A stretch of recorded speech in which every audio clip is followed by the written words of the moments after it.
Chapter 18 of the Project 2025 manifesto is about the Department of Labor. And you are the author of that chapter, correct? Lead author, yes. There's others too. Yes, you are. I believe the American public should know exactly how you and the Republican majority that invited you to testify today want to sabotage the EEOC, rewrite the Civil Rights Act of 1964, and push all of us back to an era of Jim Crow racism.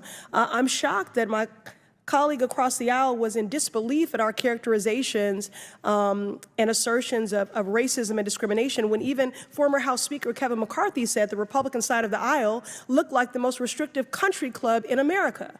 We all know that Make America Great Again is about making America white only again. Thank you to our witnesses for being here today. You know, although the subject matter of today's hearing is to be expected, it certainly makes it no less offensive or frightening. My Republican colleagues very often like to quote Dr. King, I don't know, maybe for some faux civil rights credibility or to pervert his words to suit your extremist needs, while working actively to undermine his legislative legacy. On the first page of Chapter 18, Project 2025 complains about how the Biden administration has been fighting for racial equity. On the next page, it calls for eliminating data collection on race and ethnicity in employment. On the page after that, it calls for rescinding an executive order signed in 1965 that prohibits discrimination in hiring by contractors. Mr. Berry, do these terrible ideas sound familiar? They're great ideas. These terrible ideas sound familiar? Of course they do. You came up with them. Mr. Berry, I find it shameful to advance a vision attacking the very policies and agencies that have helped Black Americans secure jobs, earn a living, and provide for our families. This Project 2025 plan is policy violence, plain and simple. Its authors have placed such a large target on the EEOC because of the incredible work the EEOC is doing today. Last year alone, the agency filed more than 27,000 charges of race-based discrimination. These workers and their families have a pathway to justice, accountability, and healing because of the policies and regulations that Project 2025 is trying to get rid of. Ms. Wiley, how would workers be harmed by Project 2025's commitment to undermining crucial protections that are enforced by EEOC and other federal agencies? Well, essentially, it guts the ability to both be able to have the rights and have enforcement and protection of the rights that we already have, and we've been seeing improvements and advancements when we have been enforcing them.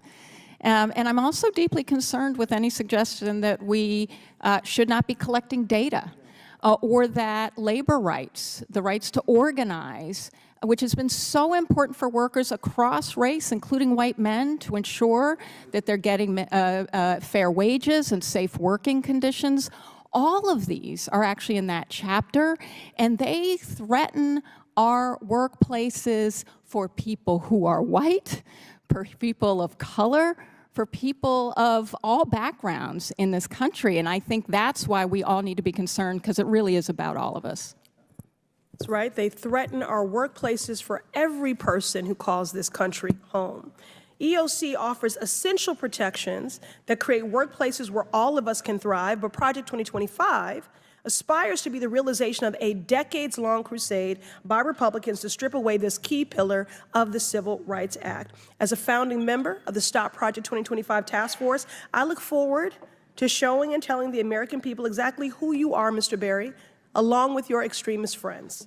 I urge my colleagues to join me in building the inclusive world we know to be possible, one in which everyone, is there something funny? No. I didn't think so. Nothing funny about this. And in honor of my departed mother and for my 15-year-old daughter, I will do everything possible to stop you from building the world that you were hell-bent on doing. I urge my colleagues to join me in building the inclusive world we know to be possible, one in which everyone can show up to work free from discrimination. Thank you. I yield back. I'm going to show you a way to potentially